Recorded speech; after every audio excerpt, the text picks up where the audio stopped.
Rail crossing পার হওয়ার সময় বাসে ট্রেনের ধাক্কা, টেনে হিচড়ে নেয় 1 কিলোমিটার পর্যন্ত। কুমিল্লায় নিহত 12, ঢাকা চট্টগ্রাম রেল যোগাযোগ বন্ধ, ফেনীতে দুর্ঘটনায় মৃত্যু 3। ঈদের দ্বিতীয় দিনও নগর ছাড়ছেন ঘরমুখী মানুষ। বাস টার্মিনাল ও রেল স্টেশনে ভিড়, জীবিকার তাগিদে রাজধানী ফিরছেন অনেকে। মেলা করে দোকানপাট বসায়, আমরা খেলতে পারি না। এটা ভাঙা, এখানে দুইটা দোলনা ছিল, একটা নাই। এই মার্কেটটা মাঠেরই অংশ ছিল। মাঠেরই অংশ ছিল।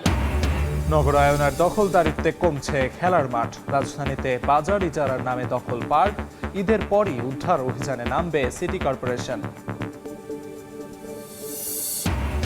তিস্তা প্রকল্পে ঋণের প্রস্তাব চীনের। আমদানি নিষেধাজ্ঞা তুলে নেয়ার ইঙ্গিত ভারতের। বিনিয়োগে আগ্রহী যুক্তরাষ্ট্র। সরকারকে দেশের স্বার্থ বিবেচনা করে সিদ্ধান্তের পরামর্শ।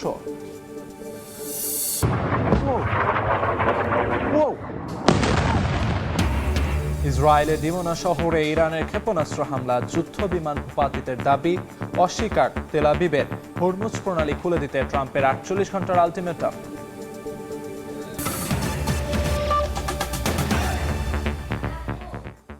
সময় সংবাদের সঙ্গে আছি আমি আমিরুল ইসলাম আলিফ।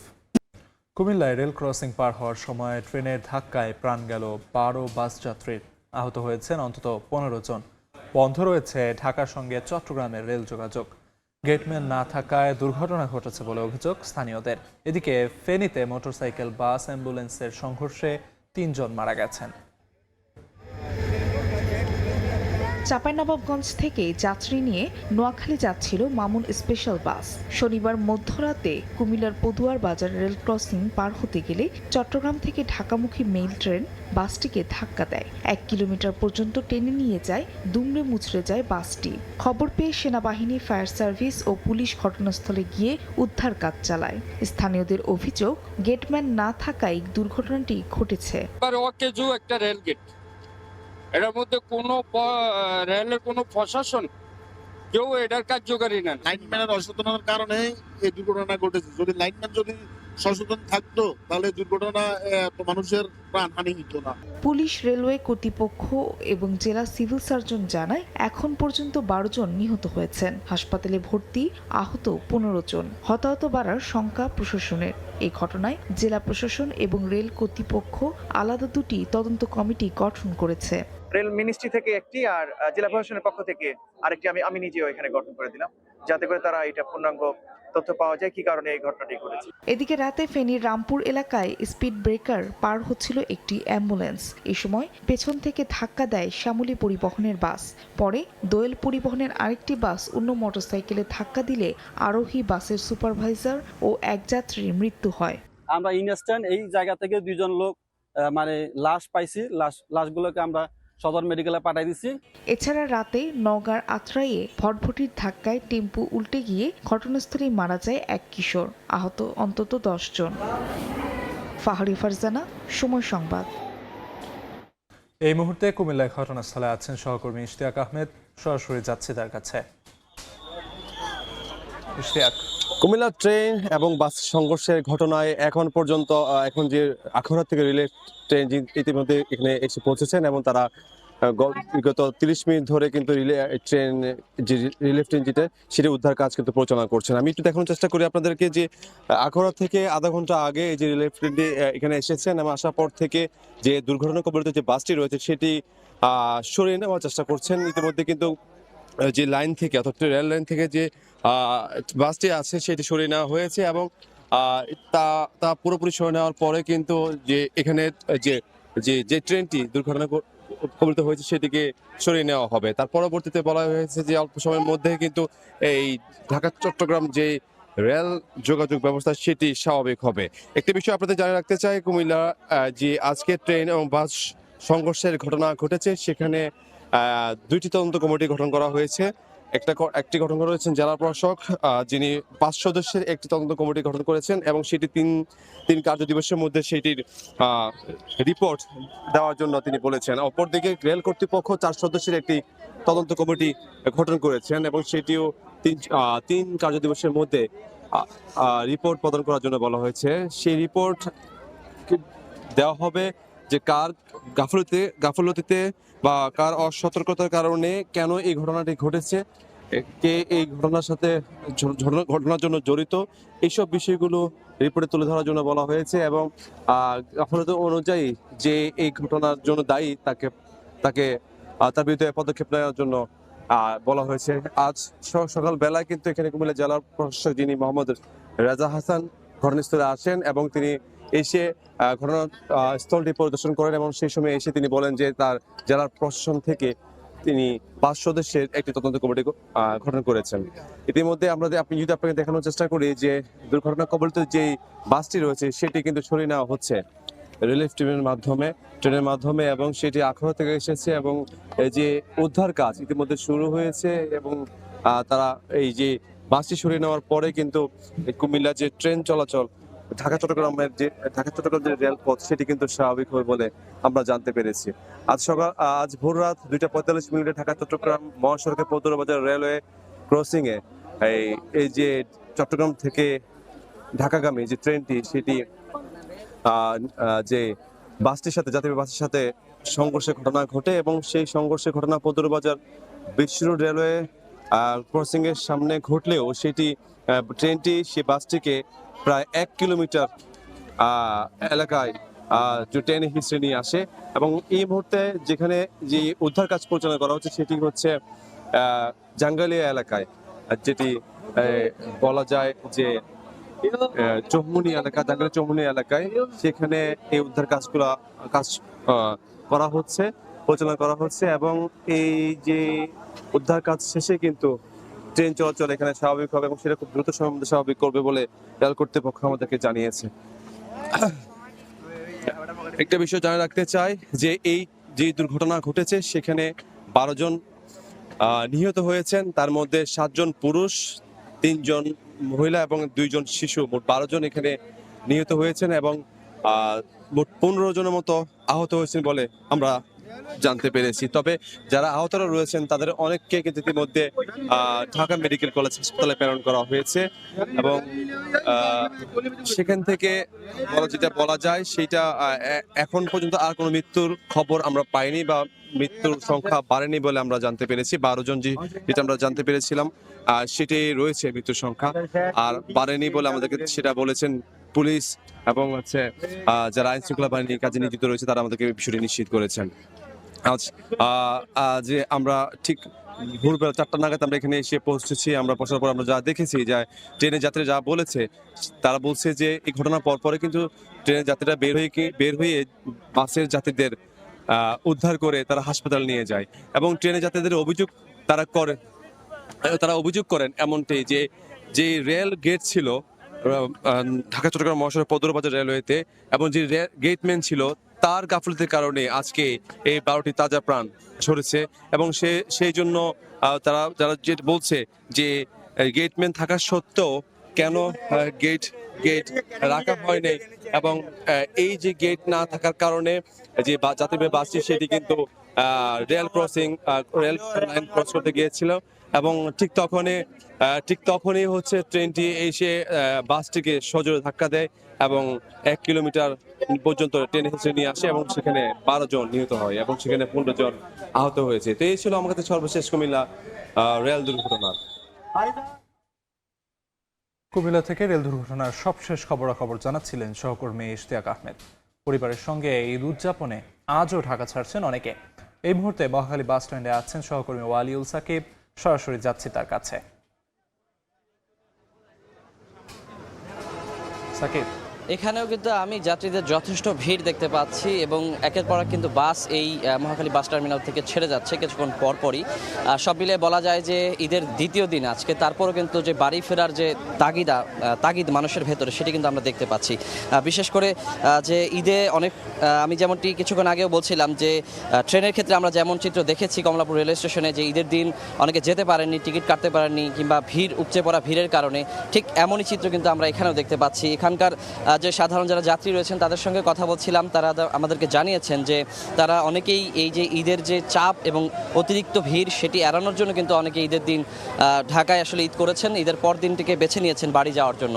এছাড়া আমরা এমন কিছু যাত্রী পেয়েছি যারা কিন্তু অন্যান্য বিভিন্ন কারণে আসলে বাড়ি যাচ্ছেন। তবে বেশিরভাগ যাত্রী এখানে আমরা দেখতে পেয়েছি যে ঈদের দিনটা আসলে না পারলেও ঈদের পরে আসলে আত্মীয় স্বজন কিংবা পরিবারের সঙ্গে যে আনন্দটুকু ভাগাভাগি করে নেওয়ার যে ব্যাপারটি সেটির জন্য কিন্তু তারা বাড়ি যাচ্ছেন। তবে এখানে এসে এই দ্বিতীয় দিনে এসেও কিন্তু অনেকে ভোগান্তির শিকার হচ্ছেন। তারা বলছেন যে তারা ভেবেছেন যে ঈদের দ্বিতীয় দিন তেমন কোনো চাপ থাকবে না, তারপরও আমরা দেখতে পাচ্ছি যে কাউন্টারগুলোতে কিন্তু লাইন ধরে রীতিমতো টিকিট কাটতে হচ্ছে এবং অনেকেই কিন্তু দীর্ঘক্ষণ ধরে এই কাউন্টারে দাঁড়িয়ে আছেন টিকিটের জন্য এবং অনেকেই বলছেন যে টিকিট কাটার পরেও কিন্তু তারা আসলে লাইনে থেকে বাসে ওঠার যে ব্যাপারটি সেটিও কিন্তু দীর্ঘক্ষণ সময় লাগছে। সে কারণেই কিন্তু সব মিলে তারা বেশ ভোগান্তির মধ্যে পড়ছেন। এবং যে ভাড়ার কথা বলতে চাই, যে ভাড়া নিয়েও কিন্তু আজকে ঈদের দ্বিতীয় দিনও কিন্তু দেখছি যে মানুষের অভিযোগ রয়েছে। তারা বলছেন যে এখনও পর্যন্ত তাদের কাছ থেকে বাড়তি ভাড়া আদায় করা হচ্ছে। আর এদিকে বলা যায় যে বাড়িতে ঈদ করে যে ঢাকায় ফেরার যে ব্যাপারটি সেটি কিন্তু আমরা তুলনামূলক অনেক কম দেখতে পাচ্ছি। তবে ইতিমধ্যেই অনেকেই আসলে ছুটি কম থাকার কারণে যে ফিরতে হচ্ছে জীবিকার তাগিদে অনেকেই ঢাকাতে, যেমনটি আমরা ট্রেনের ক্ষেত্রে দেখেছি, বাসের ক্ষেত্রে আমরা দেখতে পাচ্ছি। তবে এখনও ঈদে বাড়ি ফেরার যে চিত্র সেই তুলনায় বাড়িতে ঈদ করে ঢাকায় ফেরার চিত্রটা কিন্তু আসলে কম। এখনও পর্যন্ত অনেক কম মানুষ কিন্তু আসলে যে বাসে কিংবা ট্রেনে করে আসলে ঢাকায় ফিরছেন। তো বলা যায় যে আজকে যেহেতু দ্বিতীয় দিন, আজকে বিকেলের পর থেকে হয়তো বা যে ঢাকায় ফেরার যে যাত্রীর চাপটি সেটি হয়তো শুরু হতে পারে এবং বিশেষ করে আগামীকাল হয়তো আমরা দেখতে পারি যে যাত্রীদের ঢাকায় ফেরার যে আবার একটি যুদ্ধ সেটি হয়তো শুরু হবে। তো এই ছিল আমার কাছে এখন পর্যন্ত এই মহাখালী বাস টার্মিনাল থেকে ঈদে বাড়ি ফেরা এবং ঢাকায় ফেরার সবশেষ খবর। মহাখালী বাস টার্মিনাল থেকে সবশেষ খবরাখবর জানাচ্ছিলেন সহকর্মী ওয়ালিউল সাকিব। ঈদ আনন্দ যেন শুরু না হতেই শেষ। জীবিকার তাগিদে যান্ত্রিক শহরে ফিরতে শুরু করেছে মানুষ। কোনো ঝক্কি ঝামেলা না থাকায় স্বস্তি প্রকাশ করেন তারা। ঈদ আনন্দ যেন শুরু না হতেই শেষ। জীবিকার তাগিদে ঈদের দ্বিতীয় দিনই ফিরতে হলো যান্ত্রিক শহরে। ভোরে রাজধানীর সদরঘাটে একে একে ভিড়তে থাকে বিভিন্ন জেলার লঞ্চ। যাত্রীদের কেউ কেউ পরিবারের সঙ্গে ঈদ করতে বাড়ি গিয়েছিলেন 3 থেকে 4 দিন আগে, আবার কেউ ফিরছেন একদিনের ছুটি শেষে। কালকে গেছিলাম মার লগে ঈদ করতে, আজকে চলে আইছি কাজের লিগা। আমি গেছি ঈদের 2 দিন আগে, আজকে আসছি, ওর কাজ আছে তো এই কারণে চলে আসলাম। বাবার সাথে ঈদ করছি, ঈদ করে আজকে রাত্রে আবার আমাদের অফিস আছে, আবার চলে আসলাম। ভাই সবার মন খারাপ, কেননা এখন তো কিছু করা নাই, যেহেতু ইমার্জেন্সি এখানে একটু সমস্যা, চলে আসছে এই কারণে। যাত্রাবাড়ির কোনাবাড়িতে একটি রেস্টুরেন্টের বাবুর্চি মনির হোসেন পরিবারের সঙ্গে ঈদ করতে শেরপুর গিয়েছিলেন। তিনি কাজে যোগ দিতে রাজধানীর উদ্দেশ্যে রওনা দেন রাতেই। আমি শুক্রবার দিন সকালে, আমি কালকে আমার কাছে কাজ আছে, খারাপ লাগলে তো কিচ্ছু করার নাই, কারণ গরিব মানুষ রয়েছি, কাজ করার লাগবো। হ্যাঁ, ইমার্জেন্সি কাজে যোগ দিতে হবে, এই কারণে চলে আসছে। সড়কে যানজট না থাকায় কোনো ঝক্কি ঝামেলা ছাড়াই কর্মস্থলে ফিরতে পারায় স্বস্তি প্রকাশ করেন তারা। আতাউর কাউসার, সময় সংবাদ, ঢাকা। সময় সংবাদে আরো থাকছে।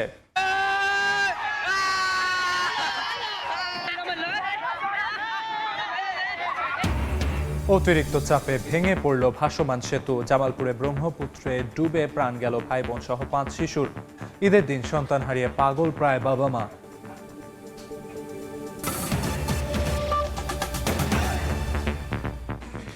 নতুন সরকার দায়িত্ব নেয়ার পর বাংলাদেশে প্রভাব বিস্তারে মরিয়া যুক্তরাষ্ট্র, চীন ও ভারত।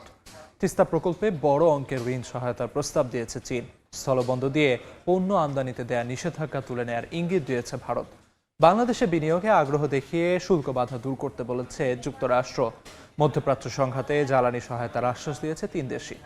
এমন প্রেক্ষাপটে দেশের স্বার্থে সরকারকে সিদ্ধান্ত নেয়ার পরামর্শ অর্থনীতিবিদদের। শুভ খানের রিপোর্ট।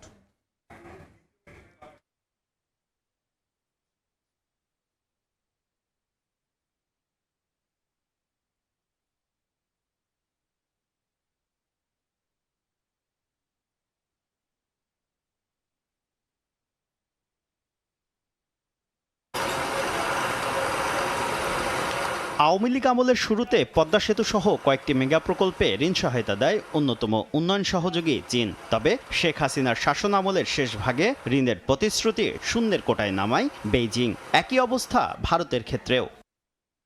অর্থনৈতিক সম্পর্ক বিভাগের তথ্য বলছে গত 5 অর্থ বছরে ভারত নতুন কোনো ঋণের প্রতিশ্রুতি দেয়নি। বিপরীতে চীন দিয়েছে $140 কোটি। মাঝের সময়টায় ছিল না কোনো ঋণ। তবে অন্তর্বর্তী সরকারের সময়ে $2.1 বিলিয়ন বিনিয়োগ, ঋণ ও অনুদানের প্রতিশ্রুতি দেয় চীন। গত 5 অর্থ বছরে চীনা ঋণের অর্থ ছাড় হয়েছে $353 কোটি। ভারত করেছে $123 কোটি। আর ইআরডির হিসেবে সরাসরি ঋণ সহায়তা দেয়নি যুক্তরাষ্ট্র। তবে বিএনপি সরকার দায়িত্ব নেওয়ার পর প্রভাবশালী এই 3 দেশের দৌড়ঝাঁপে ক্রমেই পাল্টে যাচ্ছে দৃশ্যপট। গেল 8 মার্চ অর্থমন্ত্রীর সঙ্গে বৈঠক শেষে স্থলবন্দর দিয়ে পণ্য আমদানির নিষেধাজ্ঞা তুলে নেয়ার ইঙ্গিত দেয় Bharat. Both sides can work more closely together, how we can promote trade volume, how we can promote Bangladeshi exports to India. একদিন পরই অর্থ মন্ত্রণালয়ে ছুটে যান চীনা রাষ্ট্রদূত ইয়াও ওয়েন। তিস্তা প্রকল্প বাস্তবায়নে ঋণ সহায়তার কথা জানান তিনি। More than 10 projects carry on, and we're discussing it.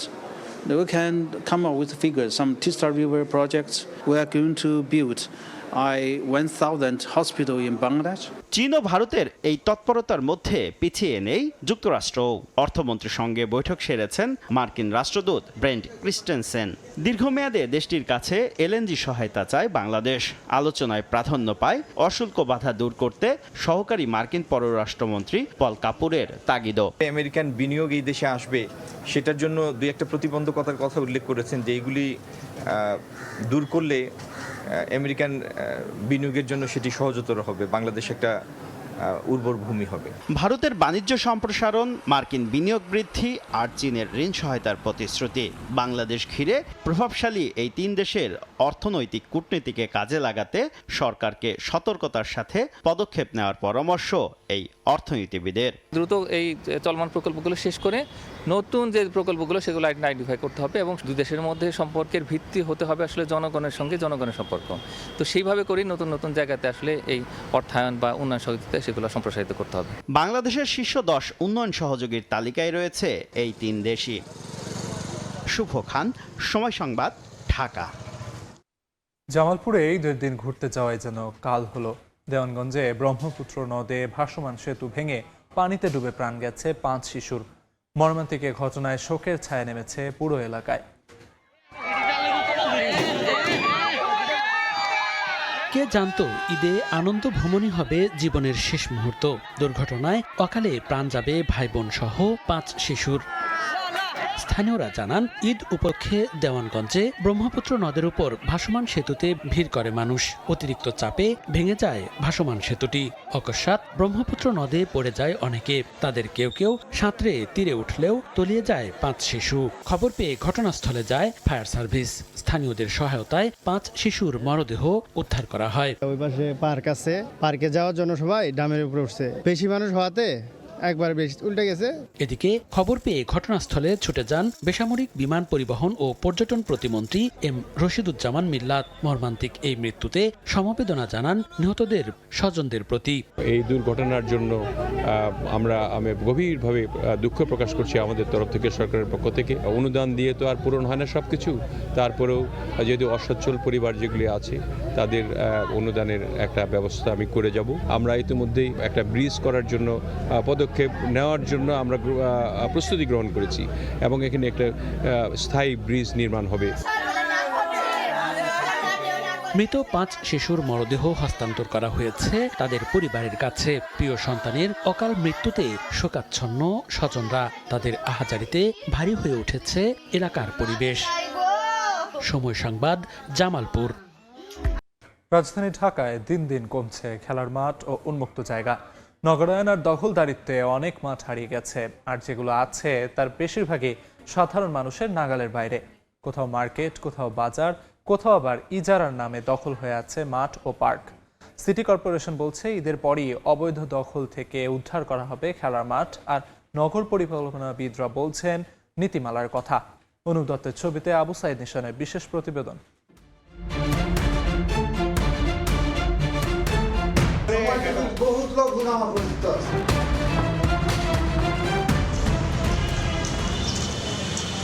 90 দশকের দিকেও রাজধানী ঢাকায় খেলার মাঠ ছিল চোখে পড়ার মতো। অপরিকল্পিত উন্নয়নে সেই তালিকাটা এখন যেন কাজির গরুর মতো, কেতাবে আছে বাস্তবে নেই। রাজধানীর প্রায় 70% খেলার মাঠই এখন বেদখল। কোথাও ক্লাব, কোথাও মার্কেট, আবার কোথাও বসেছে হাটবাজার। যেসব মাঠ এখনো আছে তারও সর্বোচ্চ 18% সাধারণ মানুষের প্রবেশাধিকার রয়েছে। এখানে মেলা করে দোকানপাট বসায়, আমরা খেলতে পারি না। গেটটা ভেঙে দিয়েছে, কেউ চলাচল করতে পারতেছে না। আর আমাদের একটা বড় মাঠ লাগবে।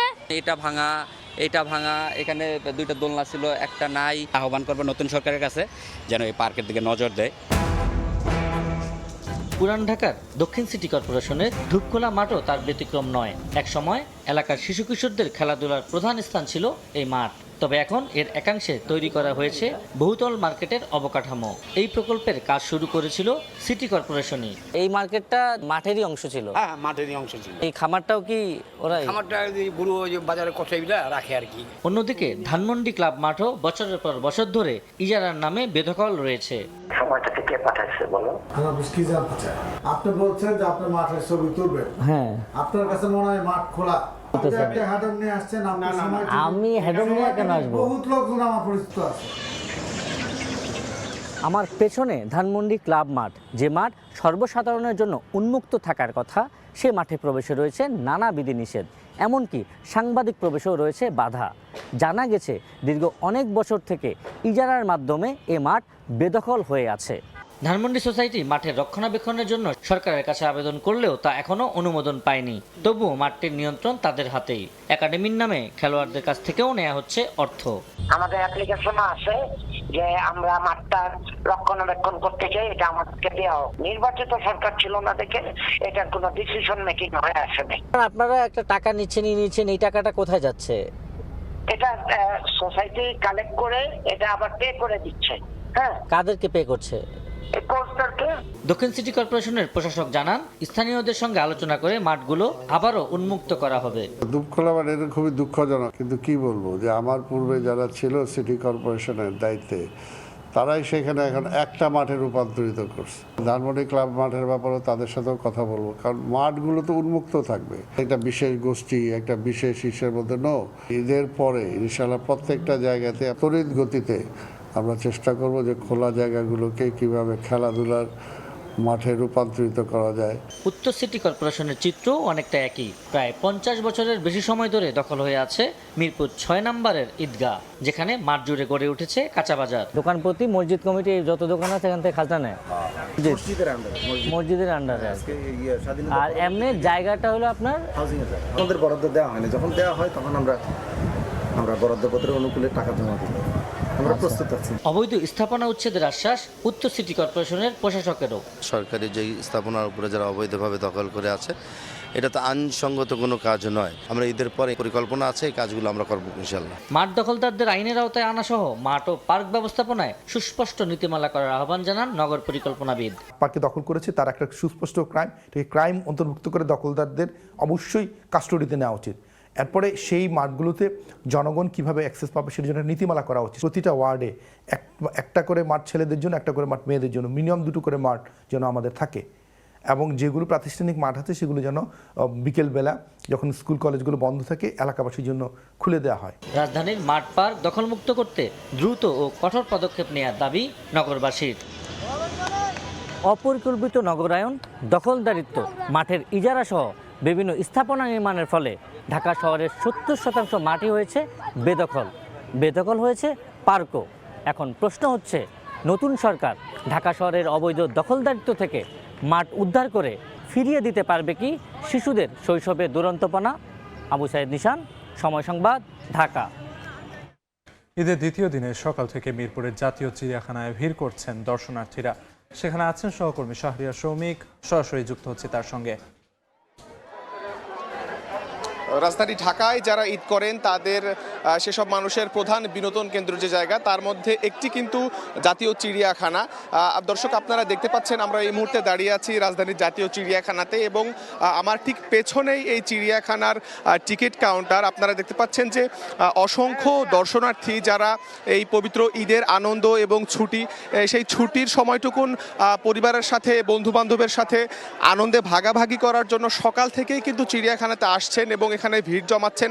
আমরা সকাল থেকে এখানে আছি এবং দেখতে পেয়েছি যে অসংখ্য মানুষ তাদের পরিবার বাচ্চা পরিজন সবাইকে নিয়েই কিন্তু চিড়িয়াখানায় আসছেন এবং সিরিয়াল ধরে টিকিট কাটছেন এবং চিড়িয়াখানার ভিতরে ঢুকছেন এবং তারা তাদের যে ঈদের সময়ের আনন্দটুকুন সেটি তারা ভাগ করে নিচ্ছেন। দর্শক আপনাদের জানিয়ে রাখতে চাই যে জাতীয় চিড়িয়াখানাতে মূলত সকাল 9টা থেকে টিকিট দেওয়ার কার্যক্রম শুরু হয় এবং সেটি চলমান থাকে সন্ধ্যা 6টা পর্যন্ত। ঠিক একইভাবে কিন্তু ঈদের এই ছুটিতে চিড়িয়াখানার এই কার্যক্রম চলমান থাকবে এমনটি কিন্তু কর্তৃপক্ষ বলেছেন এবং যেহেতু ঈদ উপলক্ষে বছরের অন্যান্য সময়ের চেয়ে ঈদ উপলক্ষে ঈদের যে সময়টা সেই সময়টাতে স্বাভাবিকভাবেই দর্শনার্থীদের ভিড় অনেক বেশি থাকে, সেক্ষেত্রে চিড়িয়াখানা কর্তৃপক্ষের তরফ থেকেও কিন্তু চিড়িয়াখানার নিরাপত্তা ব্যবস্থা এবং যারা দর্শনার্থী যারা আসবেন তাদের নিরাপত্তার জন্য বাড়তি কিন্তু ব্যবস্থা রাখা হয়েছে এমনটি কিন্তু কর্তৃপক্ষ আমাদের জানিয়েছেন এবং তারা জানিয়েছেন যে পশু পাখি এবং বিভিন্ন প্রাণীদেরকে দেখতে যে দর্শনার্থী আসবেন সেখানে তাদের স্বাস্থ্যবিধি এবং নিয়মকানুন মানার জন্য বিশেষভাবে অনুরোধ করা হয়েছে। তো জাতীয় চিড়িয়াখানাতে বেশ উৎসবমুখর পরিবেশ চলছে। তো জাতীয় চিড়িয়াখানা থেকে এই ছিল আমার কাছে সর্বশেষ তথ্য। দেখছেন সময় সংবাদ। সিলেটে ঈদ শুভেচ্ছা বিনিময় অনুষ্ঠানে কথা বলছেন জামায়াত আমির ও বিরোধী দলীয় নেতা ডক্টর শফিকুর রহমান। সরাসরি যাচ্ছি সেখানে। এখন সে জায়গাটা রাজনীতিবিদরা নিজের কর্মকাণ্ডের কারণে হারিয়ে ফেলেছে। অনেক সুন্দর সুন্দর কথা বলেন, শুনলে মনে হয় যে আসমানের ব্যবস্থা জমিনে নেমে এসেছি আমরা, কিন্তু বাস্তবে যখন মানুষ মিলায় তখন ওই জিনিসটা আর দেখে না, কথার সাথে কাজের মিল খুঁজে পায় না। তখন মানুষের মনে শুধু অশ্রদ্ধা তৈরি হয় না, বরঞ্চ ক্ষোভও তৈরি হয়। রাজনৈতিক প্রতিষ্ঠান যতক্ষণ পর্যন্ত কথায় কাজে মিল রেখে জাতিকে আস্থায় না আনতে পারবে ততক্ষণ পর্যন্ত আমরা বিশ্বাস করি না যে একটা ভালো জাতি গঠন করা সম্ভব। এই জায়গাটা অবশ্যই তৈরি করার মৌলিক দায়িত্ব রাজনীতিবিদদের, তাদেরকে জায়গায় সোজা রেখে সোজা পথে চলার দায়িত্ব সাংবাদিকদের, কিন্তু সেই সাংবাদিকতায় প্রশ্ন তাও তো এখন দেখা যাচ্ছে না। আমি সবার কথা বলছি না, কিন্তু বেশিরভাগ ক্ষেত্রে সাংবাদিকতায় সমাজ এবং বিবেকের প্রতিধ্বনি লক্ষ্য করা যায় না। এই হারানো শক্তিটা কিভাবে ফেরানো যায়, আমি এই বিষয়টা নিয়ে সাংবাদিক মহলকে বিশেষভাবে চিন্তা করার এবং উদ্যোগ নেওয়ার জন্য আমি আহ্বান জানাব। আমি আগেই বলেছি, আপনারা যখন চৌকস দায়িত্ব পালন করবেন, চতুর্দিক থেকে দেখবেন সমাজ, তখন সমাজের সমস্ত অ্যাক্টরস যারা আছেন, যে যেখানে আছে। সরাসরি যুক্ত ছিলাম সিলেটে, কথা বলছিলেন জামায়াত আমির ডক্টর শফিকুর রহমান। একটি সড়ক সংস্কারে গাফিলতির কারণে বিচ্ছিন্ন হয়ে আছে সিলেট নগরের 33 নম্বর ওয়ার্ডের 5 শতাধিক পরিবার। বিভিন্ন পরিষেবা গ্রহণের পাশাপাশি সামাজিক অনুষ্ঠানে যেতে চরম ভোগান্তি পোহাতে হয় এলাকাবাসীর। ভূমিকম্প কিংবা প্রাকৃতিক কোনো দুর্যোগে ঘটেনি এমন ভূমিধস সিলেট নগরীর 33 নম্বর ওয়ার্ডের উপর দিয়ে প্রবাহিত আমনিছড়া উদ্ধারে প্রতিরক্ষা দেয়াল নির্মাণে ঘটে বিপর্যয়। শীতে কাজ শেষ না হওয়ায় বৃষ্টিতে এসে লণ্ডভণ্ড হয়ে পড়ে। ডিসেম্বরের মাসে কাজ ধরছে এই কন্ট্রাক্টরে, ধরার পরে এইগুলা কাজ হয় নাই। তারা বলেছিল আমাদেরকে 3-4 মাসের মধ্যে পুরো কাজ হয়ে যাবে। আমাদের এই 100 ভাগের মধ্যে 20 ভাগ কাজ এখন পর্যন্ত হয় নাই। বিপর্যস্ত সড়কের কারণে এলাকার লোকজন বিচ্ছিন্ন হয়ে পড়েছেন। বিয়ে কিংবা সামাজিক অনুষ্ঠানে যেতে চরম ভোগান্তি পোহাতে হয় এলাকাবাসীর। ডিসেম্বরে কাজ শুরু হওয়ার কথা থাকলেও দেরিতে শুরু হওয়ায় হঠাৎ ঢলে বিপর্যয় নেমে আসে এলাকায়। 1200 মানুষের গৃহবাস করে 4-5টা মাস ধরে খুব কষ্ট করে এদিকে চলাফেরার। বর্তমান তো এখন বৃষ্টি হয়েছে, মানুষ চলাচল দেখো অবস্থা। ঠিকাদারকে পাওয়া না না গেলেও তার প্রতিনিধির অজুহাতের শেষ নেই। আর সিলেট সিটি কর্পোরেশনের নির্বাহী প্রকৌশলী বললেন, বৃষ্টির কারণে বিঘ্নিত হচ্ছে সড়ক অবকাঠামো উন্নয়নের কাজ। মসজিদের পাশের যে অংশটা আছে ওইটা ভেঙে সময়টা আমাদের প্রচুর গেছে, কাস্টিং করে বল্লি মেরে ওইগুলো করছে, করার পরে ওইটা ঠিক নাই। গত 3-4 দিন থেকে কন্টিনিউয়াস বৃষ্টি হচ্ছে, এই মাটির কোয়ালিটিটা হচ্ছে খুবই খারাপ। আমরা মাটি কাটার পরে বেসের রড বাঁধার আগেই ভেঙে চলে আসতেছে। আমরা যথাযথ প্রোটেকশনের ব্যবস্থা নিচ্ছি। 2012 সালে 27 থেকে 42 ওয়ার্ডে উন্নীত হয় সিলেট সিটি কর্পোরেশন। 33 নম্বর ওয়ার্ড সহ নতুন ওয়ার্ডে উন্নয়ন কাজে হাত দেয় কর্তৃপক্ষ। এই সড়কের উন্নয়ন কাজ শুষ্ক মৌসুমে শেষ হওয়ার কথা থাকলেও বর্ষা মৌসুম এসে যাওয়ায় নতুন নতুন সমস্যা দেখা দিয়েছে। এই অবস্থা থেকে মুক্তি চাচ্ছেন এই এলাকাবাসী। সিলেট নগরীর 33 নম্বর ওয়ার্ডের মণিপুরি পাড়া থেকে ইকরামুল কবির, সময় সংবাদ। দেখছেন সময় সংবাদ। আন্তর্জাতিক প্রসঙ্গ। ইসরায়েলের 5টি শহরে ব্যাপক আক্রমণের দাবি করেছে ইরানের ইসলামী বিপ্লবী গার্ড। হামলায় অন্তত 200 জন নিহত হয়েছে বলে দাবি IRGCর। এছাড়া মধ্যপ্রাচ্যে থাকা বিভিন্ন মার্কিন ঘাঁটি ও স্থাপনাতেও আক্রমণ চালিয়ে যাচ্ছে তেহরান। ইসরায়েলের পারমাণবিক স্থাপনার কাছের দক্ষিণাঞ্চলীয় শহর ডিমুনাতে ইরানের ক্ষেপণাস্ত্র হামলায় একটি ভবন ধসে পড়ে। স্থানীয় গণমাধ্যম জানায় এতে বহু মানুষ হতাহত হয়েছেন। হামলার পরপরই এলাকায় ধোঁয়া ছড়িয়ে পড়তে দেখা যায়। টাইমস অব ইসরায়েল জানায় হামলার পরই ধ্বংসস্তূপে দ্রুত উদ্ধার কাজে যোগ দেয় জরুরি সেবা বাহিনী। এছাড়া দক্ষিণের আরাদ শহরে ভবন ধসে অর্ধশতের বেশি মানুষ আহত হয়েছেন। অন্যদিকে ইরানের আকাশসীমায় ইসরায়েলের একটি যুদ্ধ বিমানে আঘাত করার দাবি করেছে তেহরান, তবে এ দাবি অস্বীকার করেছে ইসরায়েল। সংযুক্ত আরব আমিরাতের আল মিনহাদ এবং কুয়েতের আলী আল সালেম বিমান ঘাঁটিতে ক্ষেপণাস্ত্র ও ড্রোন হামলার দাবি করেছে ইরানের বিপ্লবী গার্ড বাহিনী। টেলিগ্রামে দেয়া এক বিবৃতিতে IRGC জানায়, হামলায় ঘাঁটিগুলোর বিমান রাখার স্থান ও জ্বালানি ট্যাঙ্ক লক্ষ্যবস্তু করা হয়। এসব ঘাঁটি ব্যবহার করে মার্কিন বিমানগুলো ইরানে হামলা চালাচ্ছিল বলেও দাবি করা হয়। এছাড়া বাহরাইনেও মার্কিন ঘাঁটি লক্ষ্য করে হামলা চালিয়েছে ইরান। ইরাকের রাজধানী বাগদাদে বিমানবন্দরের কাছে একটি মার্কিন কূটনৈতিক স্থাপনাকে লক্ষ্য করে ড্রোন হামলা চালানো হয়। ঘটনার আগে শহরের বিভিন্ন এলাকায় একাধিক বিস্ফোরণের শব্দ শোনা যায়। ইরানের একটি ভূগর্ভস্থ স্থাপনায় বোমা হামলায় হরমুজ প্রণালীতে দেশটির হুমকি সৃষ্টি করার সক্ষমতা কমেছে বলে দাবি করেছে মার্কিন সেন্ট্রাল কমান্ডার। এই স্থাপনায় ইরান ক্রুজ ক্ষেপণাস্ত্র ও অন্যান্য অস্ত্র মজুত রাখত বলেও জানানো হয়। সেন্টকম কমান্ডার আরও জানান, এ পর্যন্ত ইরানের 130টি জাহাজ সহ 8000-এর বেশি সামরিক লক্ষ্যবস্তুতে হামলা চালিয়েছে যুক্তরাষ্ট্র। যদিও 48 ঘন্টার মধ্যে হরমুজ প্রণালী খুলে দিতে ইরানকে আলটিমেটাম দিয়েছেন মার্কিন প্রেসিডেন্ট ডোনাল্ড ট্রাম্প। হুঁশিয়ারি দিয়ে বলেন, প্রণালী না খুললে দেশটির বিদ্যুৎ কেন্দ্রে হামলা চালিয়ে তা গুঁড়িয়ে দেয়া হবে। বরকতুল্লাহ, সময় সংবাদ। দেখছেন সময় সংবাদ। খেলার খবর। ফিফা প্রীতি ম্যাচ খেলতে ভিয়েতনামে পৌঁছেছে বাংলাদেশ জাতীয় ফুটবল দল। AFC এশিয়ান কাপ বাছাইয়ে 31 মার্চ সিঙ্গাপুরের বিপক্ষে মাঠে নামবে জামাল ভুঁইয়ারা। তার আগে 26 মার্চ ভিয়েতনামের বিপক্ষে ম্যাচ দিয়ে প্রস্তুতি সারতে চায় হাভিয়ার কাবরেরোর শিষ্যরা। এশিয়ান কাপ বাছাই পর্ব থেকে আগেই ছিটকে গেছে বাংলাদেশ। সিঙ্গাপুরের বিপক্ষে নিয়ম রক্ষার ম্যাচ হলেও সর্বোচ্চটুকু দিয়ে লড়তে চায় লাল সবুজের প্রতিনিধিরা। ঢাকায় ক্যাম্পে না থাকলেও এই দুই অ্যাওয়ে ম্যাচেই খেলবেন হামজা চৌধুরী। ভ্রমণ ক্লান্তি কাটিয়ে ভিয়েতনাম ম্যাচের জন্য সেরা প্রস্তুতি নেওয়ার লক্ষ্য বাংলাদেশ দলের।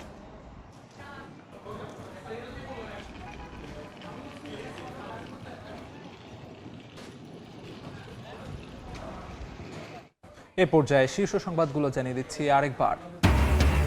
রেল ক্রসিং পার হওয়ার সময় বাসে ট্রেনে ধাক্কা, ট্রেন হিঁচড়ে নেয় 1 কিলোমিটার পর্যন্ত। কুমিল্লায় নিহত 12, ঢাকা চট্টগ্রাম রেল যোগাযোগ বন্ধ, ফেনীতে দুর্ঘটনায় মৃত্যু 3। ঈদের দ্বিতীয় দিনও নগর ছাড়ছেন ঘরমুখী মানুষ। বাস টার্মিনাল ও রেল স্টেশনে ভিড়, জীবিকার তাগিদে রাজধানী ফিরছেন অনেকে।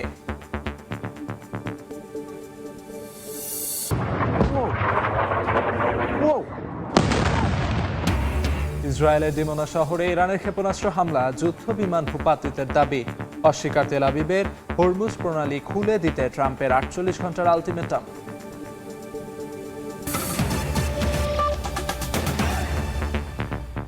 এই ছিল সকাল 10টার সময় সংবাদে। এরপর এই সময় বাণিজ্যের সঙ্গে থাকবেন মালিহা সুহরাওয়ার্দী। ধন্যবাদ আলিফ। এই সময় বাণিজ্য নিয়ে ফিরছে কিছুক্ষণ পর, সঙ্গে থাকুন সময়ের।